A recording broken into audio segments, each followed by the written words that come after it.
Judul yang saya bawakan ini berbicara mengenai dibutuhkan lebih dari sekedar percaya.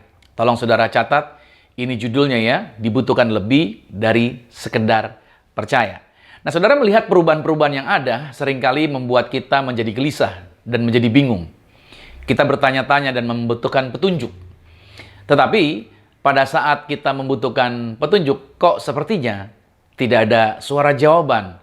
Atau sepertinya keadaan yang diperlihatkan malahan jauh dari harapan. Sampai klimaksnya, jawaban yang disampaikan seolah memancing kita untuk menjadi kecewa dan seolah menjadi yakin kalau sudah tidak ada jaminan pertolongan. Nah, apakah saat ini Anda sedang berada di dalam situasi yang sama? Nah, inilah yang Tuhan taruh di hati saya. Dan Tuhan coba mengarahkan saya untuk membaca perikop ini berkali-kali berulang-ulang. Yaitu mengapa ada seorang wanita yang begitu yakin bahwa pertolongan dari Tuhan itu pasti terjadi. Walaupun sepertinya tampaknya tidak mungkin terjadi di hadapan matanya dia. Nah, coba kita lihat di dalam Matius pada pasal yang ke-15, pada ayat yang ke-21 sampai dengan ayat yang ke-28 dikatakan begini. Lalu Yesus pergi dari situ dan menyingkir ke daerah Tirus dan Sidon.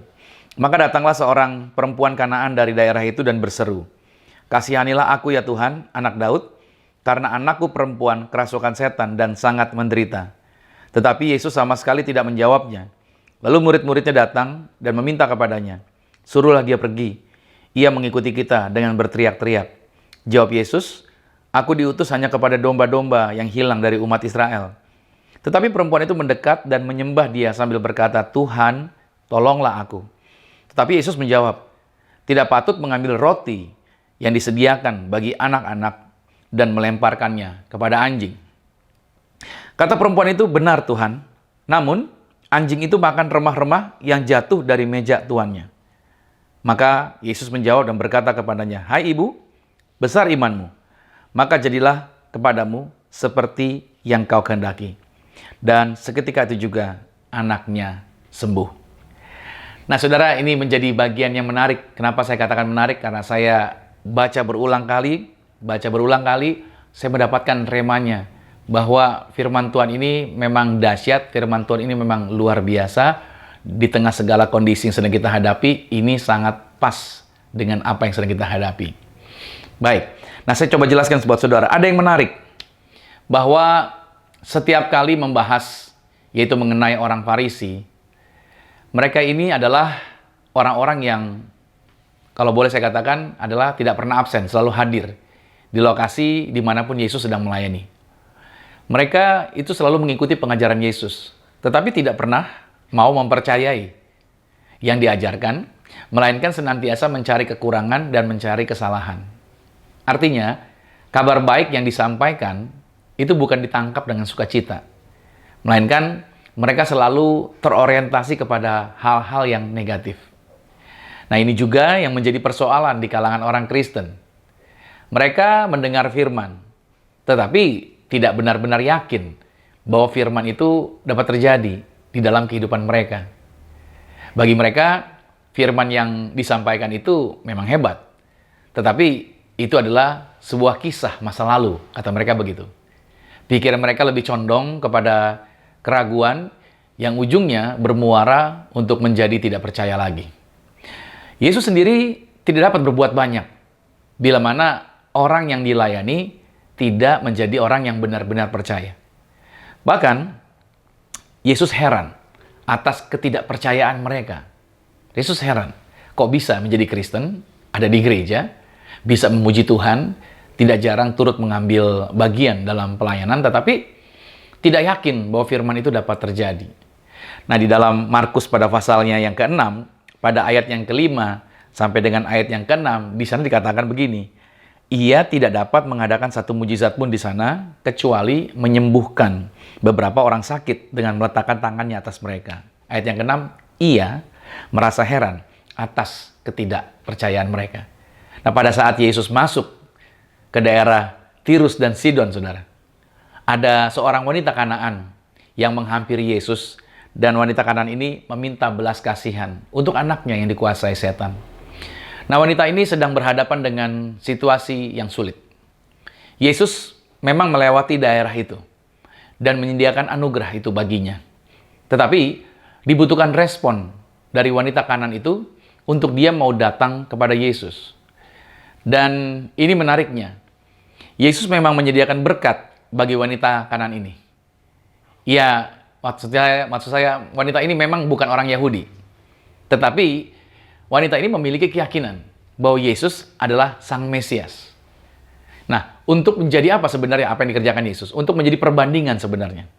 Bahwa apa yang dikerjakan Yesus atas perempuan Kanan ini adalah untuk menjadi perbandingan bahwa orang di luar Yahudi justru memiliki kesungguhan yang kuat dan percaya untuk memohonkan belas kasihan dari Tuhan.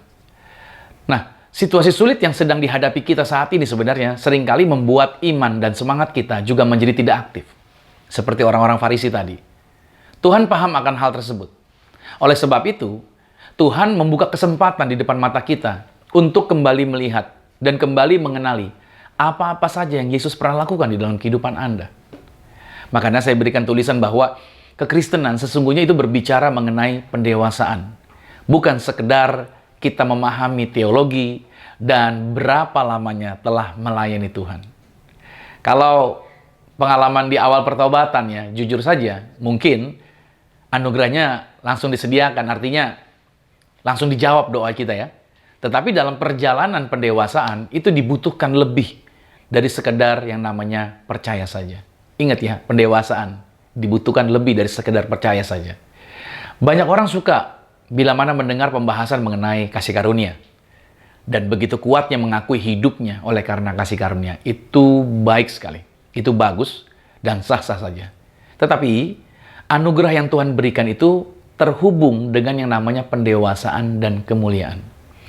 Siapa yang dapat dikatakan oleh Tuhan sebagai orang yang dewasa dan layak untuk menerima kemuliaan, inilah yang menjadi pembahasan lanjutan dalam konsep pendewasaan kerohanian. Ini yang kita akan bahas lebih dalam lagi. Nah, walaupun anugerahnya tersedia bagi kita, tetapi ini perlu menjadi catatan penting bahwa Anda perlu memahami seberapa mampu Anda untuk menerima anugerah ini. Untuk mengatasi keadaan-keadaan yang saat ini dapat mematahkan semangat kita. Nah, karena jujur saja masih belum jelas kapan pandemi ini akan selesai. Tanda-tanda akan berjalan normal tampaknya pudar, tidak terlihat dengan jelas. Ditambah lagi saat ini, kita sedang berhadapan dengan gelombang ketiga varian baru corona. Nah, semua ini menjadikan kemerosotan semangat dan menambah tekanan, kesulitan kehidupan. Ya, betul ya. Itu menjadi tambahan kesulitan di dalam kehidupan kita. Pada tahun 1873, pengusaha Chicago kaya yang bernama Horatio Spafford berencana menyusul temannya yang terkenal, yaitu D.L. Moody, dalam rencana panggilan Tuhan untuk memberitakan Injil di Inggris. Horatio mengutus istri dan 4 putrinya terlebih dahulu. Tetapi naas, kapal yang ditumpangi istri dan keempat putrinya itu tenggelam di tengah Samudra Atlantik.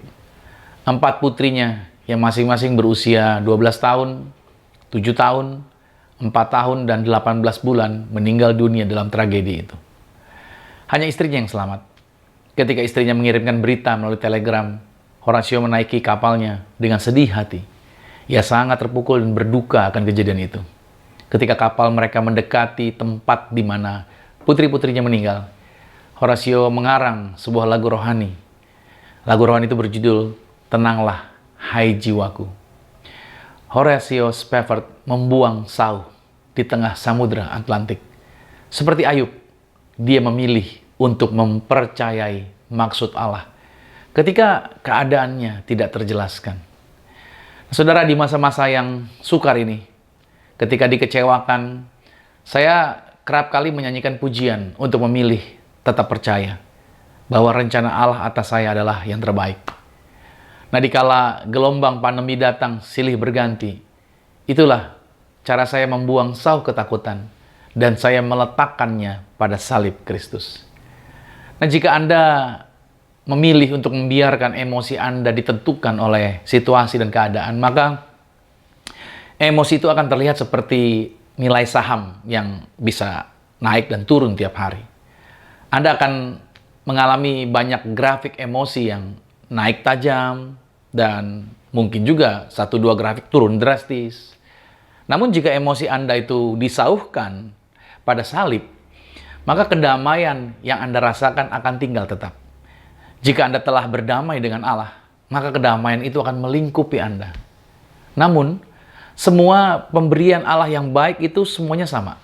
Pemberian-pemberian dari Tuhan itu tidak bisa diterima begitu saja. Artinya gini, Anda harus mengejarnya. Itulah cara kita mengerjakan keselamatan yang Tuhan berikan dengan rasa takut dan gentar. Nah, jika Anda ingin memperoleh kedamaian yang melampaui segala akal, pikiran, itu tidak akan pernah terjadi dengan sendirinya, saudara. Anda harus tetap mengikatkan diri Anda pada hal-hal yang benar. Seperti yang tertulis di dalam Filipi pada pasal yang keempat. Pada ayat yang ke-8 dikatakan, jadi akhirnya saudara-saudara, semua yang benar, semua yang mulia, semua yang adil, semua yang suci, semua yang manis, semua yang sedap didengar, semua yang disebut kebajikan dan patut dipuji. Nah ini dia, pikirkanlah semuanya itu. Nah wanita Kanaan ini menghadapi 3 gelombang situasi yang sesungguhnya sangat menyulitkan. Dan seharusnya telah menghempaskan dia. Tetapi wanita ini terus berjuang. Gelombang yang ada bukan membanting dirinya, melainkan telah memperkuat keyakinan dia akan Tuhan. Nah inilah yang seharusnya menjadi sikap orang percaya dalam menghadapi gelombang pandemi di masa sekarang ini. Nah saya akan mengajak saudara dan saya akan memperlihatkan kepada Anda gelombang yang dihadapi wanita Kanaan ini pada saat dia berhadapan dengan Yesus. Dan saya berharap ini menjadi berkat yang luar biasa bagi Anda. Nah gelombang yang pertama saudara kita bisa melihat pada ayat yang ke-23. Di situ dikatakan bahwa tetapi Yesus sama sekali tidak menjawab pada saat wanita ini datang dan berseru kepada Yesus. Nah ternyata saudara, Yesus sama sekali tidak menanggapi perempuan ini pada waktu dia datang pada Yesus. Padahal firman Tuhan mengatakan telinganya selalu terbuka dan selalu memerhatikan seruan-seruan orang yang memohon kepadanya. Dan bibirnya Tuhan yang berbicara manis seperti madu itu selalu siap untuk memberikan jawaban damai sejahtera. Namun kenyataannya kepada wanita yang malang ini, Tuhan Yesus tampaknya sama sekali menutup telinganya. Sama sekali nggak mau dengar apa yang dikatakan oleh perempuan itu. Nah, respon wanita ini, dia tidak langsung pergi. Atau mungkin menggerutu sambil ngomel. Dia nggak begitu. Kalau saya gambarkan zaman sekarang ya, mungkin orang yang dicuekin sama hamba Tuhan gitu ya, akan berkata begini, hamba Tuhan apaan tuh gitu kan? Kok ide saya nggak didengerin gitu? Kok saya malahan dicuekin gitu kan? Nah kira-kira, apakah Anda masih dapat mempercayai Tuhan akan menjawab Anda? Dikala sepertinya Tuhan itu diam, tidak mendengarkan seruan yang Anda naikkan padanya. Kok rasanya Tuhan begitu jauh dari diriku? Tetapi ini saya mau kasih tahu kebenarannya, bahwa sesungguhnya Tuhan tidak pernah menjauh dari Anda. Sebaliknya, Tuhan justru sedang menambahkan kekuatannya di dalam jiwa orang-orang yang berseru kepadanya. Ayatnya berkata begini, dalam Mazmur 138, pada ayat yang ketiga dikatakan, pada hari aku berseru, engkau pun menjawab aku. Engkau menambahkan, lihat, kekuatan dalam jiwaku. Ayub 23-nya, pada ayat yang ke-6. Sudikah ia mengadakan perkara dengan aku dalam kemahakuasaannya? Ada tanda tanya di sana? Tidak. Ia akan menaruh, lihat, perhatian padaku. Tuhan nggak pernah menjauh. Nah, meskipun Tuhan tidak langsung memberikan jawaban seperti yang diharapkan wanita itu, Yesus sebenarnya sedang menarik wanita itu untuk apa? Untuk lebih lagi bersungguh-sungguh dalam meminta belas kasihan. Dan Tuhan justru sedang mempertajam fokus orang yang datang kepada dia. Nah, sebagaimana wanita ini mengakui Yesus sebagai Mesias, maka dalam menghadapi gelombang persoalan kita yang hari ini kita sedang hadapi, maka kita perlu terus meyakinkan diri kita bahwa pilihan Tuhan atas kita adalah ya dan amin. Itu tidak akan pernah dapat dibatalkan hanya karena jawaban yang belum terjadi. Nah, perhatikan. Doa yang diterima itu tidaklah selalu berarti bahwa doa itu langsung dijawab. Tolong digarisbawahi ini. Terkadang Allah tampak tidak menghiraukan doa-doa umatnya. Seolah-olah seperti orang yang tertidur atau orang yang sedang bingung gitu ya, kok nggak ngejawab gitu. Nah, saya lihat di dalam 1 Petrus pada pasalnya yang pertama, pada ayat yang ke-6 dan ayat yang ke-7 berkata begini, bergembiralah akan hal itu, sekalipun sekarang ini kamu seketika harus berduka cita oleh berbagai-bagai pencobaan. Maksud, lihat kata-katanya, maksud semuanya itu ialah untuk membuktikan kemurnian imanmu yang jauh lebih tinggi nilainya daripada emas yang fana, yang diuji kemurniannya dengan api, sehingga kamu memperoleh puji-pujian dan kemuliaan dan kehormatan pada hari Yesus Kristus menyatakan dirinya. Nah, berarti hal itu dilakukan Tuhan justru untuk memperbaiki iman kita sebenarnya. Supaya ketika Ia nantinya menampakkan dirinya kepada Anda dan saya, kepada setiap kita, kepada orang-orang, maka semuanya akan mendatangkan banyak kemuliaan bagi dirinya Tuhan. Dan setiap kita akan menjadi lebih mampu lagi untuk menyambut Tuhan. Nah, wanita ini membutuhkan belas kasihan atas anaknya yang dikuasai setan. Wanita ini tidak meminta berkat, melainkan bergantung pada belas kasihnya Tuhan. Dan ini menjadi perhatian penting ya saudara, bagi siapa? Bagi setiap kita orang tua. Untuk apa? Setiap orang tua untuk wajib berdoa bagi anak-anak mereka dengan sungguh-sungguh, terutama bagi jiwa anak-anak mereka. Karena ada roh-roh jahat yang mengincar jiwa anak-anak untuk membawa kesengsaraan dan kesusahan kepada para orang tua. Makanya para orang tua, saya katakan buat Anda, berhentilah menggerutu. Berhentilah mengucapkan kata-kata yang sia-sia. Sebaliknya, hai para orang tua, berdoalah bagi anak-anak Anda. Dalam ratapan pada pasal yang kedua, pada ayat yang ke-19 dikatakan begini, bangunlah hai orang tua, maksudnya, mengeranglah pada malam hari. Pada permulaan giliran jaga malam, curahkanlah isi hatimu bagaikan air di hadapan Tuhan. Angkatlah tanganmu kepadanya demi hidup anak-anakmu yang jatuh pingsan karena lapar di ujung-ujung jalan. Nah, itu yang harus dilakukan para setiap orang tua. Karena kalau anak sakit, pasti yang akan menderita orang tuanya. Kalau anak diganggu roh jahat, maka yang akan susah orang tuanya. So, para orang tua, Anda perlu berdoa buat anak-anak Anda. Masuk dalam gelombang yang kedua dari cerita ini. Pada ayat yang ke-24 jawab Yesus, aku diutus hanya kepada domba-domba yang hilang dari umat Israel. Lihat, ini merupakan jawaban yang menghancurkan segala harapan dari wanita dari Kanaan itu. Di sini Yesus bukan hanya menjawab, sudah memberikan jawabannya, bukan hanya menjawab wanita itu, tetapi juga menantangnya dan menyumbat mulut perempuan itu dengan alasan yang kuat. Ya memang benar, wanita itu adalah domba yang terhilang, tetapi Kristus adalah pelayan bagi orang-orang yang bersunat dalam Roma 15 pada ayat yang ke-8. Walaupun Yesus datang untuk menjadi terang bagi bangsa-bangsa, tetapi pada perikop ini bagian itu belum tiba sebelum melewati momen penyalipan Yesus nantinya.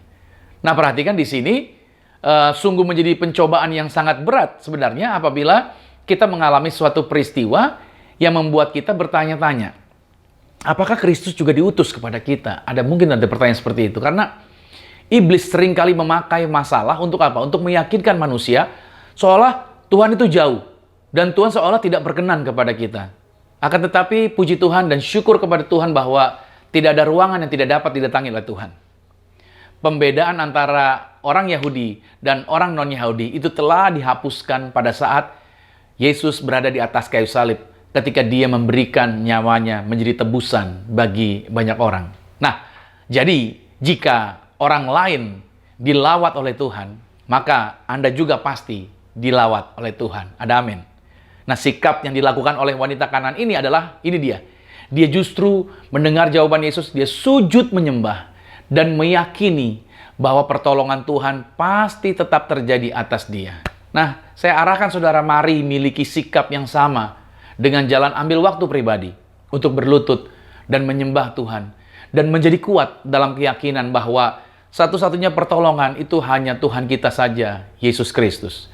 Dalam Mazmur pada pasalnya yang ke-95 pada ayat yang ke-6 dikatakan begini, masuklah, marilah kita sujud menyembah, berlutut di hadapan Tuhan yang menjadikan kita. Ada amin. Itu gelombang kedua yang berhasil lolos wanita ini. Sekarang gelombang ketiga. Pada saat wanita itu terus memaksa meminta pertolongan Tuhan, Kristus tetap pada pendiriannya. bahwa dikatakan begini, tidaklah pantas baginya untuk melakukan seperti yang dia minta.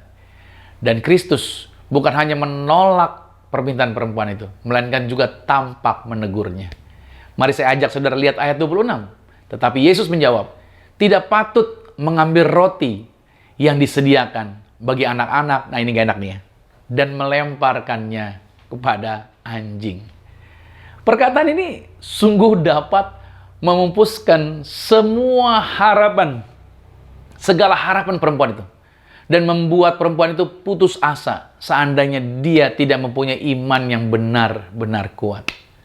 Saudara, maksud ayat ini adalah begini. Bagaimana mungkin wanita ini berharap makan roti yang justru disediakan untuk anak-anak, sedangkan dia atau wanita itu bukan anggota keluarga. Disinilah jelas bahwa orang yang akan dipermuliakan Tuhan itu biasanya terlebih dahulu akan direndahkannya dan dibuatnya sadar akan kehinaan dan ketidaklayakan mereka sendiri. Saudara, anjing itu bicara gambaran. Gambaran apa? Gambaran ketidaklayakan, gambaran kehinaan.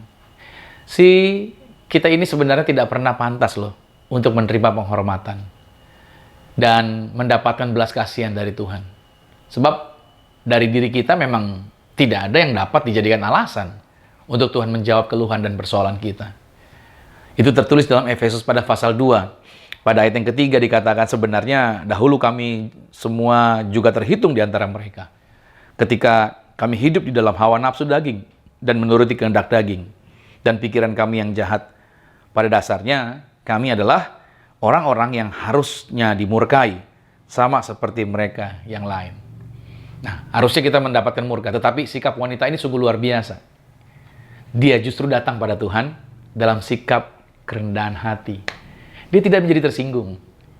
Bukan menuntut Tuhan, melainkan mau mengakui ketidakberdayaannya dia. Saudara, Kristus terkadang suka menguji iman yang besar dengan persoalan yang besar pula. Jadi kalau Anda berkata punya iman yang besar, siap-siap persoalan yang besar akan datang pada Anda.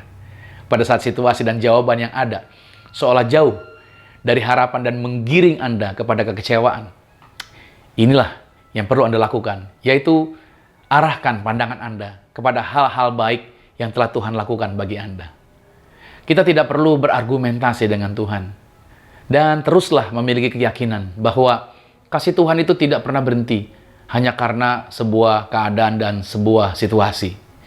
Terkadang, saudara, ia menyimpan ujian yang paling perih pada saat-saat akhir. Supaya apa sih? Supaya sesudah diuji, kita akan timbul seperti emas. Ayub pada pasal 23, pada ayat yang ke-10, karena ia tahu jalan hidupku. Seandainya ia menguji aku akan timbul seperti emas.